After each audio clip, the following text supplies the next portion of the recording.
उधर हाल ही में लखनऊ में मुख्यमंत्री आवास पर संपन्न हुई कैबिनेट बैठक में एक बड़ा फैसला लिया गया है। मुजफ्फरनगर से विधायक और यूपी सरकार में मंत्री कपिल देव अग्रवाल के अनुरोध पर मुख्यमंत्री योगी आदित्यनाथ ने गंगा एक्सप्रेसवे के विस्तार के लिए पहली धनराशि जारी कर दी है। अभी तक गंगा एक्सप्रेसवे का निर्माण प्रयागराज से मेरठ तक हो रहा था, लेकिन अब गंगा एक्सप्रेसवे हरिद्वार तक जाएगा। इस मौके पर मंत्री कपिल देव अग्रवाल से खास बातचीत की अनादि टीवी।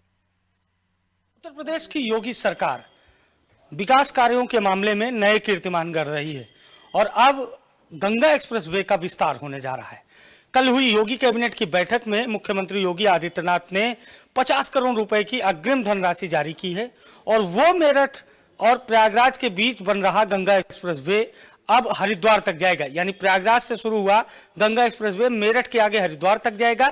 इसके लिए बाकायदा यूपी और उत्तराखंड दोनों सरकारों के बीच समन्वय स्थापित हुआ है, बातचीत हुई है, दोनों तरफ से स्वीकृति है और कहा यह जा रहा है कि उत्तर प्रदेश की सीमा तक उत्तर प्रदेश सरकार निर्माण कराएगी गंगा एक्सप्रेसवे का और उसके बाद उत्तर प्रदेश की सीमा से उत्तराखंड हरिद्वार तक उत्तराखंड सरकार निर्माण कराएगी। क्या कुछ ये पूरी रूपरेखा है और गंगा एक्सप्रेसवे जो प्रयागराज से शुरू हुआ था अब हरिद्वार तक जाएगा, ये कैसे साकार हुआ? बातचीत करने के लिए हमारे साथ उत्तर प्रदेश सरकार के मंत्री कपिल देव अग्रवाल जी हैं।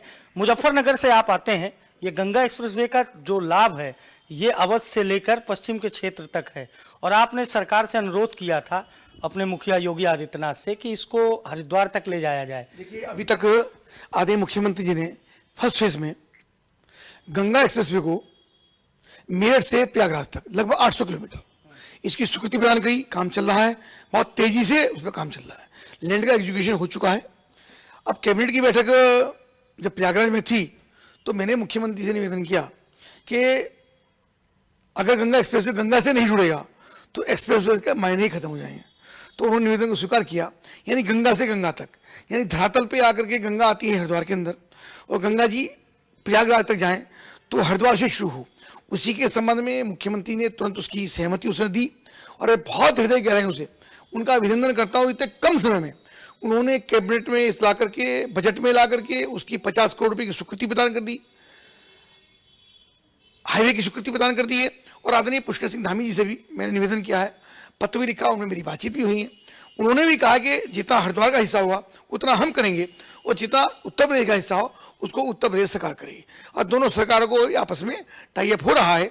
और जब ये हरिद्वार की सीमा से जुड़ जाएगा, हरिद्वार से गंगा एक्सप्रेसवे तक, तो उत्तराखंड के लिए, पूरे उत्तराखंड क्षेत्र के लिए और हमारे क्षेत्र के लिए, खासतौर से जनपद मुजफ्फरनगर के लिए एक बहुत बड़ा तोहफा आदरणीय मुख्यमंत्री ने दिया है।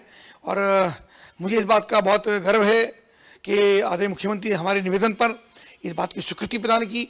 50 करोड़ रुपए अग्रिम राशि स्वीकृत हो चुकी है और ये हजारों करोड़ का प्रोजेक्ट बैठेगा, तब इसकी स्वीकृति धीरे धीरे बाद में होती है। कितनी बड़ी परियोजना मानते हैं कि गंगा सीधा हरिद्वार से जुड़ेंगी, यानी प्रयागराज का जो क्षेत्र है वो सीधे हरिद्वार से जुड़ेगी? बड़ी संख्या में आपको एहसास होगा इस बात का कि बड़ी संख्या में गंगोत्री, यमुनोत्री, केदारनाथ जी, बद्रीनाथ जी और पूरे उत्तराखंड में, चूंकि देवभूमि मानी जाती है, देहरादून में बहुत बड़ा व्यापारिक केंद्र है, इंडस्ट्री का बहुत बड़ा हब है, तो वहां पर जाने के लिए पूरे प्रदेश पूरे हिंदुस्तान भर के लोग आते हैं।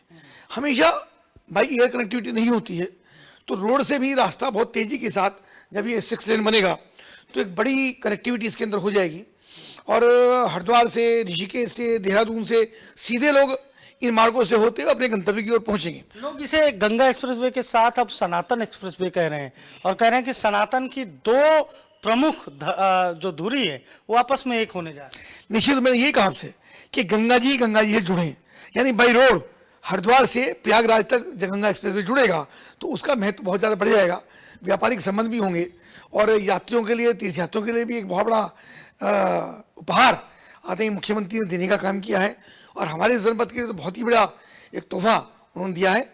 कल मैंने उनको शॉल भेंट करके उनका अभिनंदन किया पूरे जनपद की ओर से कि इतने कम समय में आदरणीय मुख्यमंत्री जी ने इसकी स्वीकृति की है, तो अभिनंदन के पात्र हैं। और बजट के अंदर भी बहुत सारी योजनाएं हम सब ने देखी हैं। एक शानदार बजट मुख्यमंत्री ने प्रस्तुत करने का काम किया है और जिसमें हर क्षेत्र के अंदर किसानों के लिए, व्यापारियों के लिए, उद्यमी के लिए, महिलाओं के लिए, खेल के लिए, श्रमिकों के लिए, गरीब लोगों के लिए, गरीबों के पक्के मकान के लिए, सिंचाई के लिए, हर क्षेत्र के अंदर कुछ न कुछ देने का काम किया है। एक शानदार बजट वित्त मंत्री ने प्रस्तुत किया है। तो देखिए, शानदार बजट पेश किया, ये कहना है उत्तर प्रदेश सरकार के मंत्री कपिल देव अग्रवाल का। लेकिन सबसे बड़ी खबर इस वक्त अनादि टीवी पर एक्सक्लूसिव आपको बता रहे हैं कि यूपी और उत्तराखंड की जो दूरी है वो अब और कम होने वाली है और प्रयागराज से हरिद्वार तक ये जो गंगा एक्सप्रेसवे है इसका विस्तार होने जा रहा है और सरकार ने पहली किस्त भी जारी कर दी है। सहयोगी शिवांशु के साथ अभिषेक शर्मा, अनादि टीवी, लखनऊ।